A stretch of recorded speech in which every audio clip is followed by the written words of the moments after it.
Hello friends, आज मैं आपको सर्दी ज़ुकाम कफ को दूर करने के उपाय बताऊंगी, जिससे ज़ुकाम खांसी एक ही दिन में ठीक होने लगेगी। इसका मुख्य कारण गर्म, ठंडा, खट्टा, तले का सेवन करना या बदलता सीज़न होता है। ज़ुकाम खांसी के कारण हमारे लंग्स को प्रॉपर ऑक्सीजन नहीं मिलती।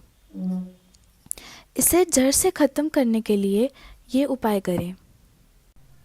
आधा चम्मच आंवला पाउडर और आधा चम्मच मिलट्ठी पाउडर दोनों मिलाकर दिन में 2 बार खाने से पहले गर्म पानी के साथ लें। कैसी भी कफ हो 3 दिन में सूख कर ख़त्म हो जाएगी। दूसरा, अनार के छिलकों को धोकर 1 गिलास पानी में 1/4 होने तक उबालें और इसे सुबह शाम 4 से 5 चम्मच पिएं। खांसी दूर हो जाएगी और टॉन्सिल्स में भी राहत मिलेगी। सोते समय हींग को सरसों के तेल में जलाकर गुनगुना करके छाती और पीठ पर लगाएं। कफ सूखने लगेगी।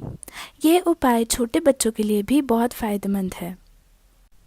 चौथा, चने के बराबर हल्दी को गर्म दूध में डालकर पिएं। पांचवा, लहसुन की आधी कली गुनगुने पानी के साथ लें। यह होने वाली खांसी के बैक्टीरिया को मारती है। छठा, आधा चम्मच अदरक का रस 1 चम्मच शहद में मिलाकर सुबह शाम लें। तो यह थे कुछ उपाय सर्दी जुकाम को अलविदा कहने के लिए। इस वीडियो को लाइक ज़रूर कीजिएगा और अगर आपको ये वीडियो अच्छी लगी तो मेरे चैनल को सब्सक्राइब करना मत भूलें, ताकि मैं और ऐसी वीडियोस आपके साथ शेयर कर सकूं।